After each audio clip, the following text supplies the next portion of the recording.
Nah, banjir ini apakah bisa dicegah atau diminimalisir atau mungkin pilihan terakhir hidup berdampingan dengan banjir? Iya. Kenapa air yang berlimpah di musim hujan ini nggak kita saving untuk kita gunakan di musim kemarau ya? Betul. Bisa. Tapi Kenapa? prakteknya itu mungkin susah ya? Enggak susah. Subscribe, like, dan nyalakan loncengnya. Ini Prof katanya Prof berkunjung ke daerah banjir ya? Iya, betul. Gini, banjir itu kan sering terjadi Prof ya? Saya dengar begitu di Aceh. Di Aceh ya, terutama Aceh Utara, Pantai Timur lah, Aceh Timur. Dan saking seringnya terjadi, itu masyarakat dan pemerintah menganggap itu hal yang biasa gitu kan. Padahal banjir ini kan bisa merugikan gitu ya. Betul. Kalau penyebab banjir, kalau secara kasat mata pastinya air lah Prof ya. Air lah penyebab banjir ya.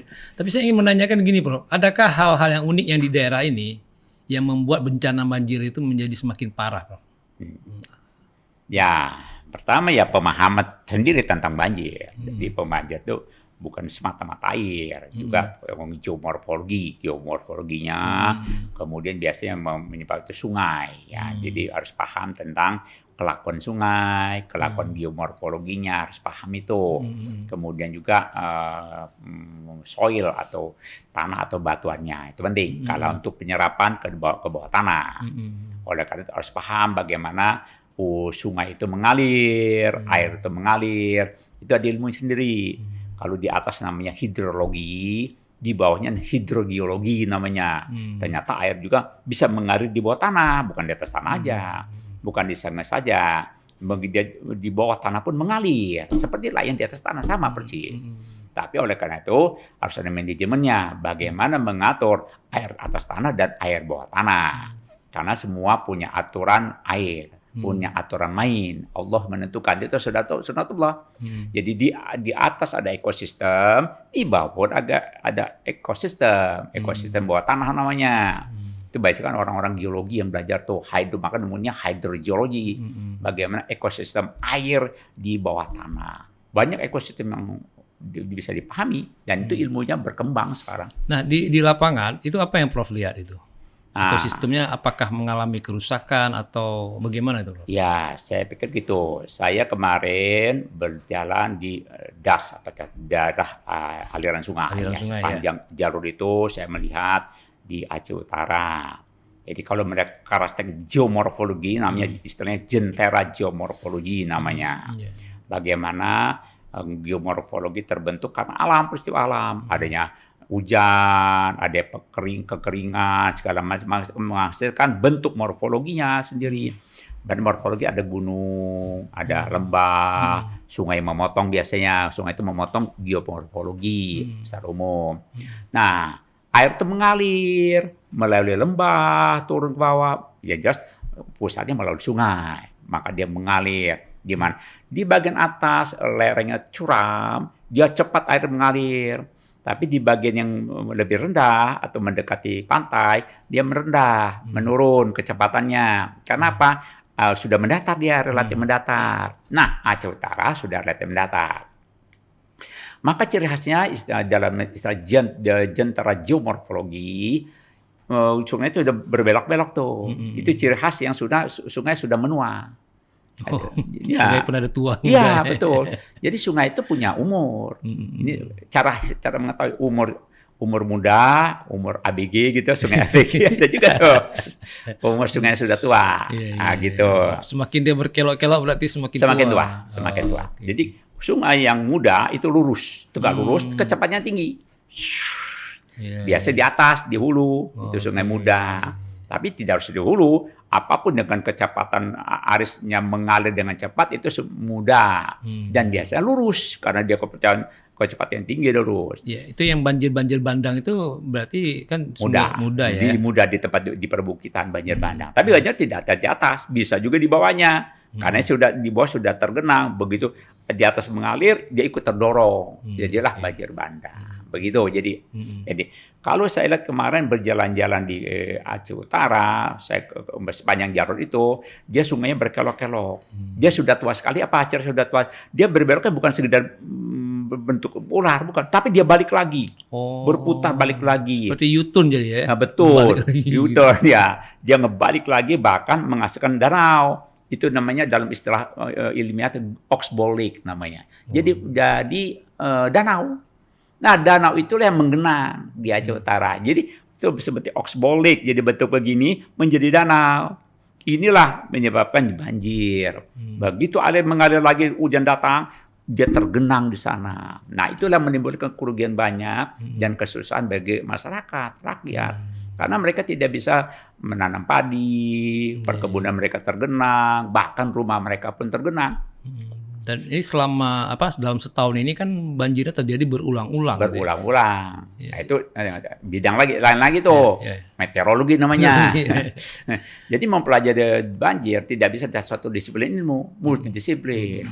Mulai dari meteorologi, kemudian di atas tuh hujan mengalir, kapan bulan berapa, itu beda-beda. Itu bisa belajar dari meteorologi, dia sekarang terbuka tuh, transparan sekali. Data bulan Januari, Februari, Maret itu bisa dibaca tuh. Dengan demikian para ahli bisa membaca kemungkinan hujan banjir di bulan sekian, bulan Maret, bulan April, bulan Agustus, itu bisa dilihat dengan bacaan. Artinya kalau data-data ini bisa dibaca, itu kan bisa ada persiapan lah ya. Betul. Pemerintah dan masyarakat bisa mengantisipasi, ini besok akan ada hujan, banjir. Tapi saya lihat sepertinya masih minim ya, Bro ya. Masih minim, informasinya masih minim, dan mungkin satelitnya juga masih jarang, jadi kurang khususnya di Aceh sekitarnya. Oleh karena akurasinya relatif lebih rendah. Tapi itu pegangan. Kita tambahkan yang lapangan real, kita bisa buat semacam early warning system. Bagaimana itu? Bisa dipasang sepanjang sungai itu atau di jembatan-jembatan supaya efisien, efektif ya. Itu semacam alat mendeteksi ya. Mendeteksi bisa dibuat itu. Saya juga pernah membuatnya di Jawa Barat, di Sungai Ciliwung. Itu dibuat untuk mendeteksi kemungkinan banjir datang. Jadi early warning system sama dengan sini dikenal dengan tsunami kan ya. Itu. Ada early warning system. Jadi early warning system itu bukan tsunami saja, termasuk sungai. Jadi dengan demikian memberikan peringatan pada masyarakat, pada pejabatnya juga, pada pemimpin pemerintah untuk mengetahui ini ada banjir datang, untuk siap-siap bagaimana mengungsi kemana, ada jalurnya dibuat dong, di mana akan dikampkan mereka. Semakin saya udah wawancara juga penduduk sungai apa itu? Jemboaye. Kemudian lihat mereka lari kemana Ibu? Lari ke jembatan kami katanya gitu. Kami bermalam di jembatan begitu ya. Ya karena dia tidak punya jalanan dan tidak disiapkan camp untuk mereka bermigrasi, berpindah tempat begitu. Nah kalau dibuat rencana dengan bagus, tidak kaget itu. Kemudian yang ketiga berlatih bagaimana teknik, berlatih. Drill ya. Ya, betul. Harus ada exercise, berlari, bagaimana jalurnya ada, jalur evakuasinya ada, sudah dibuat begitu. Kalau saya di Jepang itu semua ada tuh. Berlatih. Seperti saya gempa bumi pun berlatih. Orang Aceh belum pernah berlatih gempa bumi, belum pernah ya. Awal-awal tsunami pernah ada sekali atau dua kali saya gitu dengar ya. Tapi setelah itu nggak pernah lagi. Itu kalau nggak pernah lagi lupa. Betul. Kalau di Jepang itu setiap tahun. Kalau di kampus setiap awal semester kita berlatih. Saya pernah ikut latih setiap awal semester latihan untuk mengenal bagaimana misalkan di lab saya di atas tuh di tingkat 8. Jadi satu loncat ke bawah, loncat beneran, bukan tuh di bawah siapkan bantal, jadi kasur, dia bantu tuh yang anak-anak muda. Waktu itu saya masih muda belia, loncat aja gitu ke bawah, Bung. Pertama kali takut kan, melihat ke bawah rasanya itu kasurnya itu kecil rasanya.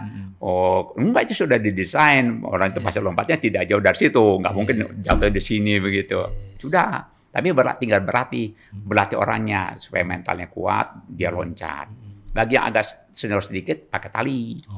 Ada yang perempuan pakai tali gitu. Jadi kalau yang begini muda langsung aja loncat. Karena nggak mungkin dalam waktu yang cepat itu bersamaan nggak bisa. Nah, kembali ke masalah banjir tadi, Bro. Nah, banjir ini apakah bisa bisa dicegah atau diminimalisir, atau mungkin pilihan terakhir hidup berdampingan dengan banjir? Iya, ketiganya bisa dilakukan. Bersamaan. Kan tergantung posisi daerah masing-masing, berbeda-beda itu tingkat bencananya berbeda-beda, kan ada levelnya masing-masing. Nah, jadi contoh gini, saya ungkapkan kemana sudah berjalan di sepanjang dasnya Sungai apa tadi? Jembuaye. Jembuaye.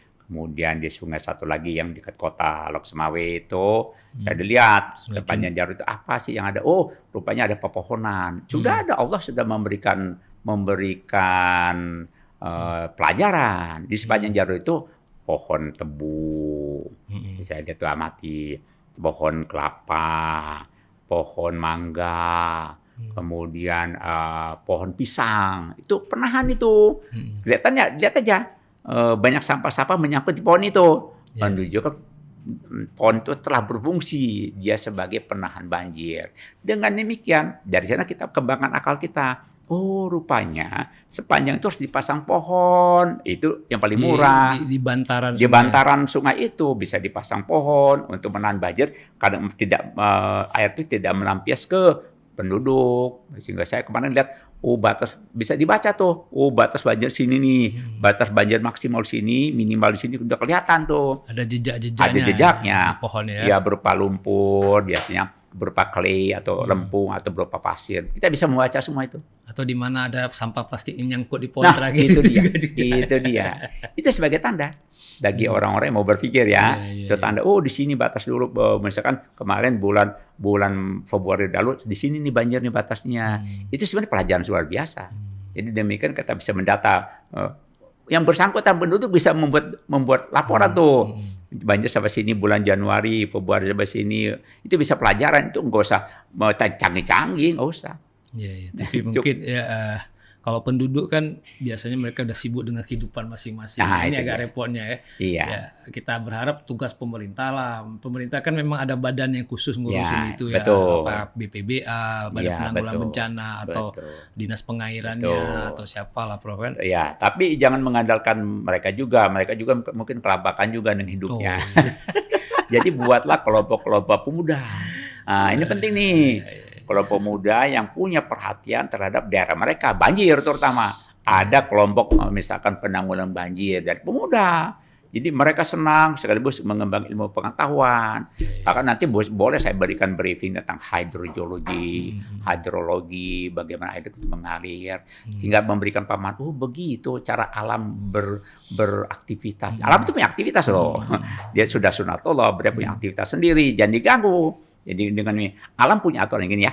Sungai mengalir di sini. Selamanya mengalir di situ, selagi tidak diganggu. Begitupun di bawah tanah, pasti mengalir. Diganggu misalkan membuat bangunan, dia tidak mau diganggu. Dia tetap lewat situ. Maka bangunan kadang-kadang terkorosif dengan air, tererosi juga dengan air bangunan. Karena dia tidak mau bergerak dari jalan dia, itu jalur dia.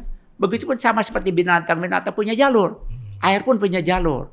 Jangan diganggu jalur dia. Nah, kan pembangunan based on natural system. Jadi berdasarkan bagaimana alam itu, tidak boleh diganggu alam.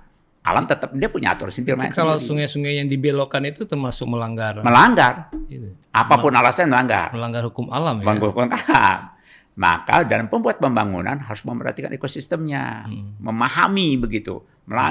Begitu melanggar dia terjang sama sungai itu. Ya, jadi ada tekniknya. Bagaimana menghindarinya? Kita membangun, tapi alam pun tidak terganggu. Itu konsep. Jadi kita berkompromi dengan alam. Begitu. Nah, kembali lagi ke Aceh Utara lah, Pantai Timur, Prof ya. Itu kan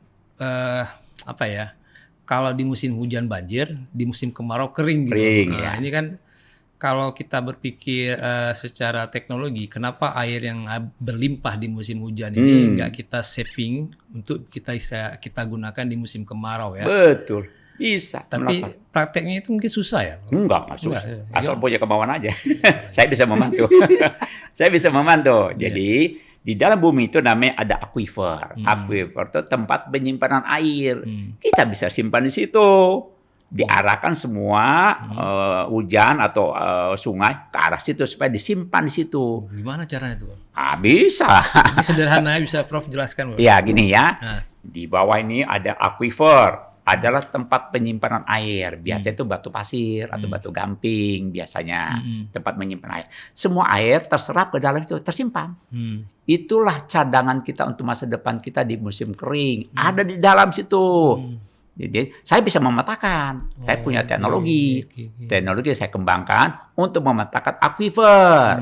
Bahkan perusahaan-perusahaan air pun meminta ke saya, Pak, carikan air yang terbaik di gunung ini. Baik, saya akan carikan posisi baik. Bisa terbaca berapa tebalnya itu aquifernya, berapa volumenya bisa dihitung, bagaimana kualitasnya, bisa semua secara sains, secara ilmu. Jadi saya biasa mencari untuk perusahaan air untuk mencari air terbaik supaya air mineral terbaik. Karena air itu dari mineral ada sekitarnya. Mineral dari mana? Mineral adalah mineral yang terlarut di dalam air itu menjadi sehat. Biasanya dari pegunungan, daerah vulkanik. Airnya bagus-bagus dan sudah terfilter secara alamiah, secara alam. Karena ada lapisan-lapisan batuan itu memfilter itu air sehingga tersimpanlah dia di dalam aquifer itu kita bisa pakai. Begitupun banjir bisa diarahkan ke sana, disimpan, nanti kita carikan tempat yang terbaik untuk menyimpan air. Nanti kita petakan namanya subsurface imaging namanya. Pencitraan di bawah permukaan di mana ada aquifer itu sama nyari minyak sama persis. Sama nyari minyak. Lebih mahalan minyak. Iya. Kenapa minyak orang tertarik padahal lebih dalam, lebih mahal? Ya karena benefit juga lebih tinggi. Benar. Sehingga orang mau investasi kalau di bidang air biasanya nggak mau karena sosial.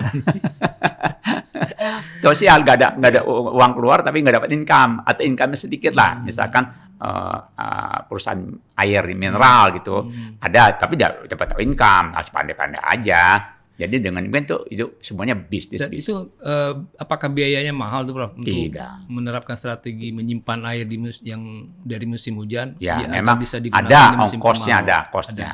Jadi nanti saya punya teknologinya dan saya bawa tim saya untuk mengukur di lapangan. Itu pakai elektroda, pakai arus listrik dipancarkan gitu ya, dipancarkan nanti kita terekam karena mana-mana lapisan konduktif dan tidak konduktif. Nanti kelihatan, batasan di sini ada aquifernya, begitu. Bisa terpetakan dengan bagus. Saya rasa ini kalau diterapkan penting sekali ya Prof ya. Sangat. Karena bencana banjir, bencana kemarau itu silih berganti ulang-ulang aja. Masyarakat yang udah hidupnya susah jadi tambah susah gara-gara bencana itu. Sementara pemerintahnya ya entah kenapa kita nggak tahu mungkin. Iya. Aquifer itu bisa berlapis-lapis loh, bisa berlapis-lapis. Yang biasa dipakai penduduk ya kedalaman sekitar maksimum 30 meter ya. Tapi yang di dalamnya ada lapisan dalam. Maka di kota-kota seperti di Tangerang, kawasan Bekasi itu saya menentukan. Ya ini boleh diambil di bor untuk industri ini, tapi yang ini nggak boleh. Karena ini terbatas. Jadi saya yang bisa menentukan kebijakan publiknya, kebijakan pemerintahnya. Di sini boleh maksimum cuma 30 meter, yang sini cuma 50 meter, yang di sini boleh sampai 100 meter. Itu ditentukan. Dan saya bisa memetakan itu semua bawah permukaan. Jadi ilmu bawah permukaan urusan saya. Setahu Prof di Aceh ini sudah pernah ada yang melakukan pemetaan di wilayah-wilayah simpan aquifer itu? Saya tidak tahu persis ya. Saya juga belum pernah dengar. Ya. Saya punya teknologinya. Saya bisa mengerjakan di berbagai macam daerah. Termasuk beberapa pesantren saya bantu untuk mencari air. Di pesantren di NTT, NTB, dan Timor Leste. Saya pernah tim saya gue pernah mencari air di Timor Leste yang jarang sekali air. Tapi bukan berarti teknologi itu seandainya air tetap tersimpan baru bisa menemukan. Kalau memang air tidak ada, tidak bisa juga menemukannya. Karena dia memang air itu tersimpan bahkan di laut pun kita bisa cari. Di dasar laut. Di dasar laut bisa kita ada cari. Air tawarnya gitu. Ada. Bisa kita cari gitu. Itu teknologi. Sebenarnya kita bisa mengatur dari informasi didapatkan dari BMKG tentang hujan kering, itu bisa diatur tuh. Di kala musim kemarau, itu air diambil oleh penduduk ke atas, oleh industri juga di atas. Di kala musim penghujan, itu bisa dimasukkan lagi ke aquifer itu. Jadi berganti-ganti. Jadi aquifer itu kadang-kadang kosong. Kita yang mengatur. Alam sudah mengatur memang betul. Tapi kita bisa atur sendiri sebagai manusia. Bisa atur. Kita buat manajemen air. Mengkombinasikan antara air permukaan di atas dengan air bawah permukaan. Bisa diatur. Kita mengatur. Kita sebagai manusia punya akal, kita bisa mengatur. Jadi di kala musim kering, kita ambil itu air. Di kala musim basah kita masukkan kembali dong dengan rekayasa supaya itu air tetap terisi, jangan sampai kosong. Jadi bisa dilakukan. foto pemetaan bawah permukaan, subsurface mapping namanya. Dengan teknologi, teknologi saya ngembangkan sudah. Namanya ada yang terbaru adalah elektrik tomografi, seperti layaknya dokter. Oh, mendesak kanker itu. Persis, dokter. Tomografi ya. Tomografi. Jadi dokter saya tentang itu. Jadi bagaimana bisa memetakan bawah tanah dengan bagus seperti ronsen, persis mirip ronsen dokter. Mencitrakan yang ada di belakang. Betul. Bahkan kelihatan ini akuifernya tebalnya sekian, kemana saja dia menyebar, bisa dipetakan. Pengetahuan kepada masyarakat, Prof. Baik, kita nanti sambung kembali dengan topik yang lain. Oke, pemirsa, penonton Sago TV, kita jumpa lagi di kesempatan. Assalamualaikum warahmatullahi wabarakatuh. Waalaikumsalam. Jika video ini bermanfaat untuk Anda, silakan subscribe, like, dan nyalakan loncengnya.